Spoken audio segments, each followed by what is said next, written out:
بسم اللہ الرحمن الرحیم۔ ایران کی فوج کبھی لڑنا بند نہیں کر سکتی، اگر تمام کمانڈر بھی مارے جائیں تو بھی، حتیٰ کہ اگر امریکہ ایران پر ایٹم بم برسا دیتا ہے تو بھی یہ لڑائی ختم نہیں ہوگی۔ اس کے پیچھے ایک حیرت انگیز دفاعی حکمت عملی ہے اور یہ اسی کی کہانی ہے۔ سال 2003 تھا، تہران کے فوجی دفاتر میں ایرانی جرنیل ٹی وی اسکرینوں پر نظر جمائے بیٹھے ہوئے تھے۔ انہوں نے دیکھا کہ صدام حسین کی وہ فوج جسے دنیا کی طاقتور ترین افواج میں شمار کیا جاتا تھا، امریکی حملے کے سامنے ریت کی دیوار ثابت ہوئی۔ چند ہفتوں میں سقوط بغداد ہو گیا، کیونکہ جیسے ہی مرکزی کمان تباہ ہوئی، پوری عراقی فوج تتر بتر ہو گئی۔ ایرانی جنرلوں نے ایک دوسرے کی طرف دیکھا، پیغام واضح تھا، اگر ہم نے بھی صدام کی طرح روایتی طریقے سے جنگ لڑی تو ہمارا انجام بھی یہی ہوگا۔ کچھ سال گزرے اور پاسداران انقلاب کی کمان محمد علی جعفری کے ہاتھوں میں آئی۔ انہوں نے نقشے پر ایران کو دیکھا اور ایک عجیب بات کہی، ہمیں ایک فوج نہیں بلکہ ہزاروں چاہیے۔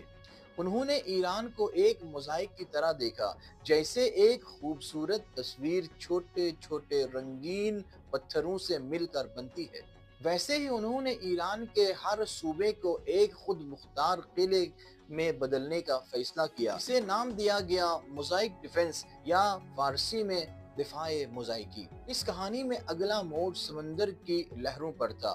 ایران جانتا تھا کہ وہ امریکہ کے بڑے بحری بیڑوں کا مقابلہ بڑے جہازوں سے نہیں کر سکتا، چنانچہ انہوں نے موزائک کا فارمولہ سمندر پر بھی لاگو کیا۔ انہوں نے سینکڑوں چھوٹی تیز رفتار کشتیاں بنائیں جو میزائلوں سے لیس تھیں۔ ان کا فلسفہ یہ تھا کہ ایک بڑا شارک یعنی امریکی جہاز ایک چھوٹی مچھلی کو کھا سکتا ہے، لیکن اگر ہزاروں شہد کی مکھیاں یعنی چھوٹی چھوٹی کشتیاں ایک ساتھ حملہ کر دیں تو شارک کے پاس بھی بچنے کا کوئی راستہ نہیں ہوگا۔ موزائک ڈیفنس کی سب سے دلچسپ اور خوفناک بات یہ تھی کہ اگر تہران پر ایٹمی حملہ بھی ہو جائے اور ملک کا صدر یا سپہ سالار نہ رہے، تب بھی جنگ ختم نہیں ہوگی۔ ایران کی 31 صوبے ہیں اور ہر صوبے کے کمانڈر کو یہ اختیار دے دیا گیا کہ اگر تمہارا رابطہ مرکز سے ٹوٹ جائے تو سمجھ لینا جنگ شروع ہو چکی ہے۔ کسی کے حکم کا انتظار نہ کرنا،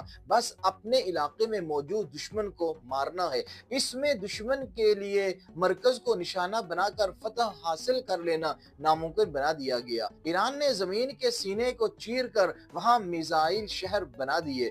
سینکڑوں فٹ گہری سرنگوں میں ہزاروں میزائل اور ڈرون چھپا دیے گئے۔ یہ وہ میزائل کے ٹکڑے تھے جو تب تک باہر نہیں نکلتے جب تک شکاری جال میں نہ پھنس جائے۔ باہر کی دنیا میں انہوں نے بسیج یعنی عوامی رضاکاروں کا جال بچھا دیا۔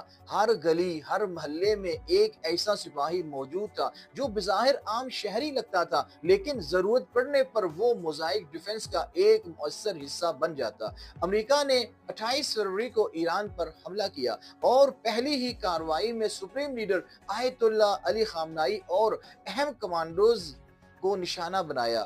یہیں سے موزائک ڈیفنس شروع ہو گیا۔ لہٰذا موزائک ڈیفنس دراصل بقا کی جنگ کا دوسرا نام ہے۔ یہ ایران کو اس قابل بناتی ہے کہ وہ ایک سپر پاور کے خلاف براہ راست جنگ جیتے بغیر بھی اسے اتنا نقصان پہنچا دے کہ دشمن جنگ جاری رکھنے کا ارادہ ترک کر دے۔